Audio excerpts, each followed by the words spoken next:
Harold dulu bekerja sebagai supir dari Ibu Keiner saat muda. Ibu Keiner adalah pewaris tunggal keluarga, tapi gadis itu justru mencintai supirnya sendiri. Akhirnya mereka menikah dan memiliki Keiner. Setelah melahirkan, Ibu Keiner sering sakit-sakitan. Untuk itu dia memberi wasiat jika dia meninggal nanti, semua hartanya harus jatuh ke tangan Keiner. Harold tidak bisa berbuat banyak, walaupun begitu dia juga mendapat sebuah perusahaan untuk Harold kelola. Tapi namanya Harold bukan pebisnis, jadi perusahaan itu justru bangkrut. Kini hidupnya tergantung dari Keiner. Karena itulah Keiner sangat marah saat Harold tidak memberitahu mengenai pernikahannya. Keiner membatasi anggaran untuk Harold yang membuat hidupnya susah karena sudah terbiasa hidup mewah. Sementara Clara sendiri salah sasaran. Dia pikir Harold adalah pemilik Volstaire Group, ternyata lelaki tua itu hanya menumpang hidup selama ini. Lebih baik kita sudahi pertemuan kita, sampai jumpa di altar, ucap Keiner yang sudah berdiri dengan menarik tangan Juvel. Juvel yang sedari tadi hanya diam menatap semua makanan yang tersaji, begitu juga dengan Chet. Mereka tidak berani makan karena terjadi perdebatan sengit, dan sekarang Keiner tiba-tiba membawa Juvel pergi makanannya. Gumam Juvel dalam hati. Karena suasana hati Keiner tidak baik, Juvel menurut saja. Di dalam mobil begitu hening, tidak ada yang membuka suara satu sama lain. Juvel tentu paham akan kondisi Keiner, walaupun belum tahu mengenai masa lalu Keiner. Setidaknya Juvel tahu jika Keiner dan Clara memiliki hubungan emosional. Kruk, kruk. Tiba-tiba perut Juvel berbunyi yang membuat Keiner langsung sadar jika bayinya belum makan. Anak Dedi lapar ya? Maafkan Dedi, oke. Keiner mengusap perut Juvel seolah berbicara pada bayinya. Apa aku boleh makan sawarma? Tanya Juvel kemudian. Apa bayiku ingin makan itu? Ya, dia menginginkan itu. Juvel menarik tangan Keiner dan mengalungkannya ke perutnya. Dia ingin suasana hati Keiner kembali membaik, dan Juvel tahu jika bayi yang dia kandung yang bisa melakukannya. Posisi itu membuat Keiner dan Juvel jadi sangat dekat. Bahkan hembusan nafas mereka menerpa di wajah mereka satu sama lain. Berjanjilah padaku, kau akan menjaga bayiku. Pinta Keiner terdengar pilu. Dia tidak ingin nasib bayinya di kandungan Juvel bernasib sama dengan bayinya yang dikandung Clara. Aku berjanji, jadi tenanglah. Juvel mengusap rambut Keiner. Saat Keiner sudah tenang nanti dia akan mencoba bertanya pada Keiner, apa yang sebenarnya terjadi. Mobil berhenti di salah satu kedai yang menjual sawarma. Supir turun dan membeli beberapa sawarma atas permintaan Keiner. Saat sawarma pesanan sudah jadi, Juvel segera memakannya dengan terburu-buru.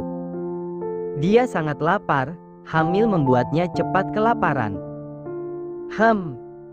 Juvel sampai tanpa sadar melenguh karena keenakan. Kau tahu, saat aku selesai melakukan misi, aku dan Julian pasti akan mencari sawarma untuk merayakannya, ungkap Juvel yang mulai membuka diri. Juvel bercerita tentang dirinya dan sawarma. Keiner tersenyum tipis mendengar celotehan Juvel. Memang benar jika gadis itu bukan mafia pada umumnya. Ternyata kau banyak bicara, komentar Keiner kemudian. Aku harus banyak bicara karena aku kan calon peternak sapi dan penjual susu, jadi harus pintar-pintar bicara supaya susuku laris nanti, ucap Juvel ambigu. Pada saat itu ada saus yang menempel di mulut Juvel. Keiner yang melihat itu segera meraih dagu Juvel dan membersihkan saus menggunakan bibirnya. Juvel sangat kaget mendapat perlakuan seperti itu. Apa ini bagian dari belajar kontak fisik? Apa ini latihan sebelum kami berciuman di altar? Baiklah, Tuan sombong. Aku akan membalas ciumanmu. Keiner awalnya hanya ingin memberi kecupan saja, tapi dia tidak menyangka jika Juvel membuka mulut dan membalas ciumannya. Saat mereka melepas tautan mereka, Juvel dan Keiner langsung membuang wajah kemudian menjauhkan badan mereka. Mereka jadi salah tingkah karena terbawa suasana. Sesampai di mansion, Juvel segera berlari menuju kamarnya. Dia tidak mau bersinggungan dengan Keiner terlebih dahulu. Juvel sampai tidak sadar jika kamar yang dia tempati adalah kamar Keiner. Astaga! Kenapa aku jadi begini? Gerutu Juvel sambil mengacak rambutnya. Ingat tujuanmu, Juvel. Juvel kemudian membuka gaun malamnya, tapi karena ada resleting ada di belakang dia susah menjangkaunya. Sebelumnya dia dibantu tukang make up saat memakai gaun malam itu. Ceka, aku tidak mau memakai gaun model begini lagi, decaknya. Bersamaan dengan itu, Keiner masuk ke dalam kamar dan melihat Juvel yang kewalahan membuka gaunnya. Tanpa diminta, Keiner mendekat dan mencoba membantu Juvel. Dek! Juvel hanya bisa terdiam saat Keiner menurunkan resleting belakangnya. Dia masih malu mengingat ciuman mereka sebelumnya. Sementara Keiner hanya bisa menelan ludahnya melihat punggung putih Juvel, tapi ada yang menarik perhatiannya, ada luka goresan di punggung gadis itu. Sepertinya kalau kau daftar jadi Miss Universe tidak akan lulus, komentar Keiner. Juvel langsung tersadar. Buru-buru dia masuk ke walk-in closet untuk mengganti gaunnya dengan piyama. Luka apa itu? Tanya Keiner yang masih penasaran. Dia menyusul Juvel di walk-in closet. Julian yang memberinya, jawab Juvel jujur karena seharusnya itu adalah luka untuk Julian, tapi dia yang menerima luka dan sakitnya karena kembar simpatik mereka. Itu juga salah satu alasan kenapa aku ingin keluar dari dunia mafia. Kau percaya hukum karma? Keiner menaikkan kedua bahunya karena dia bingung harus menjawab apa. Aku meyakini jika kembar simpatik yang aku alami dengan Julian adalah karma karena dediku yang sudah berbuat banyak hal kejahatan, ucap Juvel kemudian. Bukankah memang semua perbuatan kita ada balasannya? Keiner jadi mengingat masa lalu. Mungkin Keiner kehilangan bayinya juga termasuk karma karena telah melakukan hubungan dengan Clara tanpa tali pernikahan. Juvel mendekati Keiner kemudian meraih tangan lelaki itu. Jadi, katakan, apa yang sebenarnya terjadi? Kenapa kau harus memiliki bayi? Jangan sampai aku menerka-nerka sendiri. Dan Keiner menceritakan masa lalunya pada Juvel, mulai dari kematian ibunya dan harta yang dia miliki sampai hubungannya dengan Clara. Juvel tidak terlalu kaget karena dugaannya benar jika Keiner dan Clara memang memiliki hubungan, tapi dia tidak menyangka akan sedalam itu. Kau masih menyukainya? Tanya Juvel kemudian. Kalau ada orang di dunia ini yang harus aku bunuh, dia jadi daftar pertamanya, jawab Keiner dengan penuh kebencian. Tapi Chet tidak salah, sebaiknya kau jangan memusuhinya, dia tidak tahu apa-apa. Juvel mencoba memberi saran. Jangan terperdaya oleh setan kecil itu, dia itu ancaman untuk bayiku. Keiner masih kukuh dengan pendapatnya. Juvel tidak bisa ikut campur terlalu banyak, yang jelas dia harus berhati-hati. Aku ingin tidur, besok aku ingin menemui Julian. Pamit Juvel dengan berlalu meninggalkan Keiner. Gadis itu naik ke atas ranjang dan menutupi tubuhnya dengan selimut. Saat akan memejamkan mata, Juvel melihat Keiner yang keluar dari walk-in closet dan duduk di sofa. Jika malam ini Keiner tidak tidur berarti sudah 2 malam lelaki itu tidak tidur. Dia pasti akan tidur dengan gaya anehnya itu lagi, gumam Juvel. Apa aku minta dia tidur satu ranjang denganku? Ah, bagaimana ini? Sebaiknya aku menghitung sapi saja. 100 sapi, 200 sapi, 300 sapi. Akhirnya Juvel mengalah juga. Dia mencoba memanggil Keiner yang duduk sambil memejamkan mata itu. Keiner, Keiner, panggil Juvel. Keiner langsung membuka matanya. Rasanya baru kali ini Juvel memanggilnya dengan benar. Ada apa? Tanya Keiner setenang mungkin. Tidurlah di sini. Juvel menepuk sisi ranjang yang kosong. Ranjangnya masih luas. Keiner yang mengingat jika dia bisa tidur di paha Juvel akhirnya menurut juga, siapa tahu malam ini dia bisa tidur. Fisiknya sangat lelah tapi otaknya tidak mau tidur juga. Saat merasakan Keiner menaiki ranjang, Juvel mengambil guling dan menjadikan pembatas di antara mereka. Dia tidak mau kejadian memeluk Keiner tanpa sadar terulang lagi. Selamat tidur. Juvel langsung memiringkan badannya. Keiner mencoba memejamkan matanya dan tidur tapi rupanya tidak bisa tidur juga. Dia melirik ke arah Juvel yang sudah tertidur pulas. Tangannya terulur untuk menyingkirkan guling dan pelan-pelan Keiner mendekati Juvel. Niatnya ingin mengusap perut gadis itu tapi justru dia memeluk tubuh Juvel dan menaruh wajahnya di tengkuk gadis mafia itu. Dan rasa kantuk itu pun datang, mereka berdua tertidur dengan Keiner yang memeluk Juvel dari belakang. Di sisi lain, Clara dan Harold yang sudah meninggalkan restoran kembali ke rumah mereka. Mereka tinggal di salah satu perumahan elit yang ada di kota. Tapi karena anggaran yang diberikan Keiner dibatasi, Harold menunggak tagihan listrik. Listrik di rumah itu padam malam ini. Ini karena kau, Clara. Seharusnya kau bisa berhemat, ucap Harold seolah menyalahkan Clara atas apa yang terjadi. Hemat kau bilang, memang kau memberiku uang berapa? Uang yang kau berikan sangat kurang, aku bahkan harus mencari uang sendiri untuk biaya sekolah Chad. Clara merasa tidak terima. Kalau bukan karena Clara yang menginginkan harta Keiner, dia sudah meninggalkan Harold yang selalu disebutnya tua bangka. Kau suami tidak berguna. Aku akan pergi ke tempat keluarga malam ini. Clara bersiap pergi dan membawa Chad bersamanya. Dan Harold tampak tidak mencegah sedikit pun, dia pikir Clara dan Chad bisa menemaninya di masa tua. Tapi justru mereka hanya bertengkar saja setiap hari yang membuat Harold stres berat. Clara pergi ke kediaman orang tuanya, di mana ibu dan adiknya berada. Ayah Clara sudah meninggal semenjak dia remaja. Mom, apa kita akan tidur bersama Auntie Chloe lagi? Tanya Chad yang matanya sudah mengantuk. Diamlah, bentak Clara. Begitulah Clara yang tidak bisa bersikap lembut bahkan pada anaknya sendiri.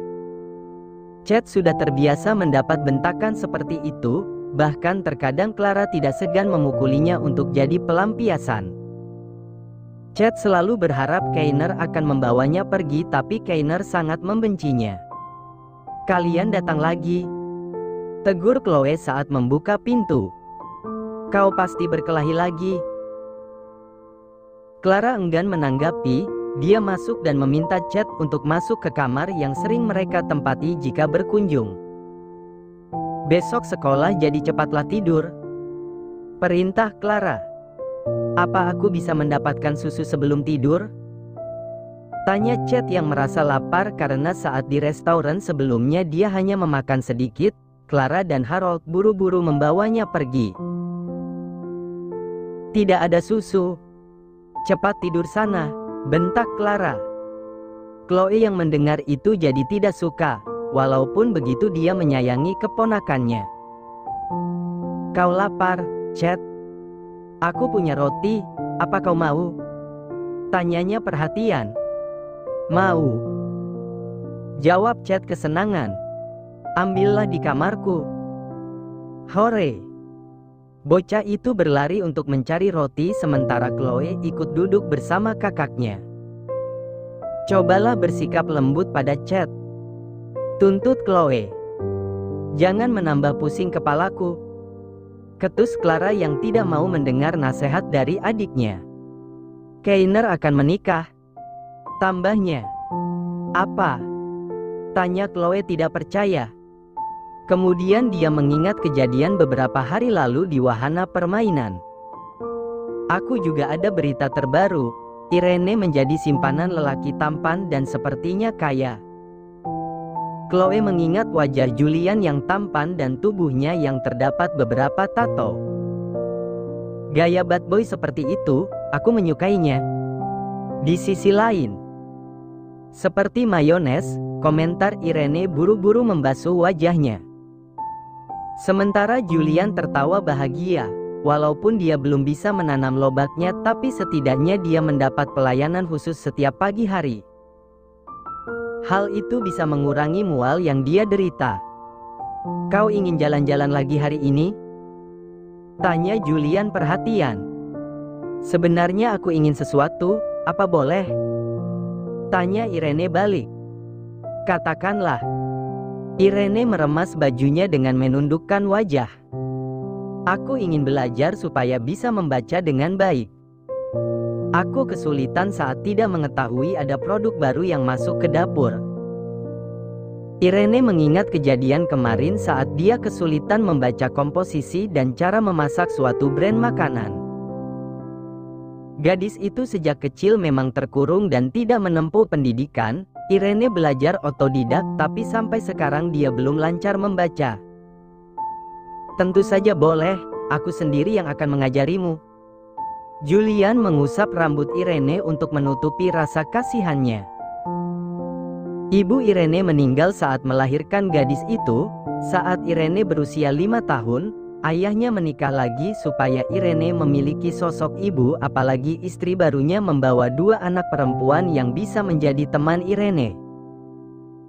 Sampai sebuah kecelakaan membuat ayah Irene meninggal. Semenjak saat itu Irene dikurung ibu tirinya dan menjadi mainan kedua saudara tirinya. Dengan tubuh kurusnya, Irene kecil sudah harus melakukan pekerjaan layaknya seorang pelayan. Jika dia membuat kesalahan kecil saja, Clara dan Chloe tidak akan segan-segan menyiksanya. Saat Irene remaja, ibu tirinya menjual gadis itu pada pria hidung belang supaya Irene menghasilkan uang. Dan di saat itulah, Julian menolongnya. Julian masih ingat jelas, dia membeli Irene dengan keadaan gadis itu yang tidak memakai busana apapun, hanya kain yang Julian tutupkan pada tubuh Irene saat membawanya pergi.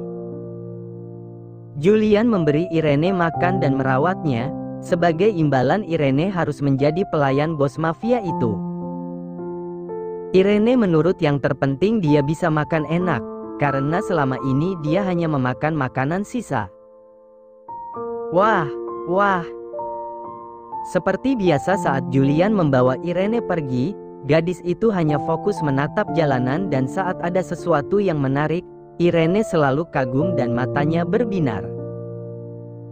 Kita akan ke toko buku, kau bisa memilih buku apapun yang kau mau untuk belajar membaca, ucap Julian kemudian. Saat sampai di toko buku, Irene yang sudah tidak sabar segera menyusuri lorong-lorong buku dan memilih buku apa yang akan dia beli. Irene berhenti di lorong buku dongeng, dia sangat penasaran dengan dongeng-dongeng yang belum pernah dia dengar sebelumnya. Apa aku boleh membeli buku ini? Tanya Irene pada Julian. Dongeng Putri Duyung? Gumam Julian saat melihat buku dongeng yang Irene tunjukkan padanya. Aku suka melihat gambar gadis ikan ini, dia tidak akan dijadikan sarden kan? Tanya Irene lagi.